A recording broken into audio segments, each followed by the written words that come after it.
When they start out to make fools of themselves, there's very little that can stop them. If they knew where it would end, they'd have never let anything start.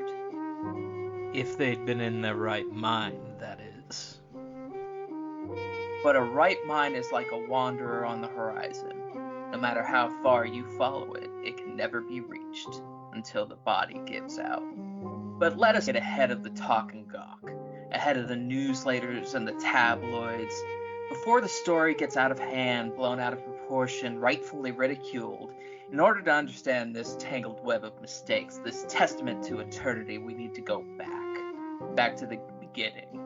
Before the bits, before the weird Wikipedias and major merchandises of the world, back to a time where it was just a man sitting in his office waiting on what came next. This was the story of Ben, a private dick in an undisclosed city that was not a small town, thank you for asking. His life was rocky and he needed direction, a calling to bring completion to his life. He might not have realized it, but he needed it more than air. But there's always someone just around the doorway ready to take a man for a sap. And that was the day he walked in. He was short enough to be called a king, but with a darkness to his presence that screamed emperor. His hands hid in his cloak, and despite his best efforts to hide his figure behind a robe that showed just a tantalizing amount of leg, one could see the sin along his waistline. Khakis after Labor Day. Such a bad boy. And then the light hit his face. A gin cleft just slightly off center, as if he'd been through pain in his life. Pain like a 2-ton piece of metal seeding flying at his face. The skin around his eyes as if he hadn't slept in a century, and his forehead looked as if he had been left out on the sidewalk on a hot summer day to be cooked like an egg.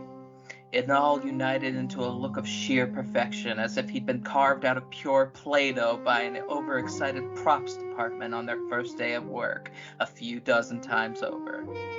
And then there were those eyes. You could get lost in those eyes. Were they jaundiced, or just a sign of pure energy of some force beyond reason? It was enough to bring a stagger step to Ben's response, even as Palpatine spoke to him. So, Ben, I had this idea. Now bear with me. All right, Chief, you have my attention. What if you were to watch Star Wars every single week? Forever. When you say every week. Every single week. No breaks. Well, you And see, then you can tell everyone the glory that is Emperor Palpatine. Well, you see, Palps, you don't mind if I call you Palps. I mind greatly, actually. I was, actually planning a vacation soon. Had a bit of a trip over to, the Boonta Eve Classic. I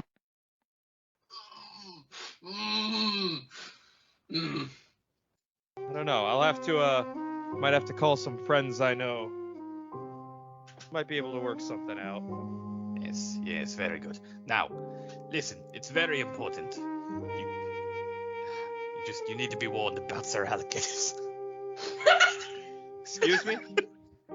He's very litigious, you see.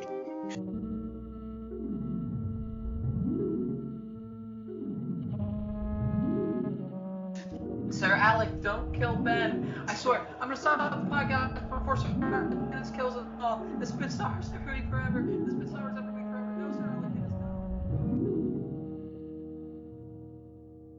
not. Some old beef you got there, sir?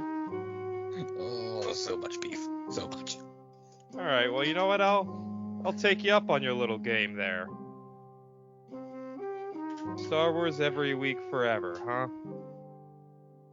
Sounds catchy. It's a horrible name. Yeah, I got it. I got a couple of friends I could get in touch with. I know 2 people just as smart as me who would be interested in this.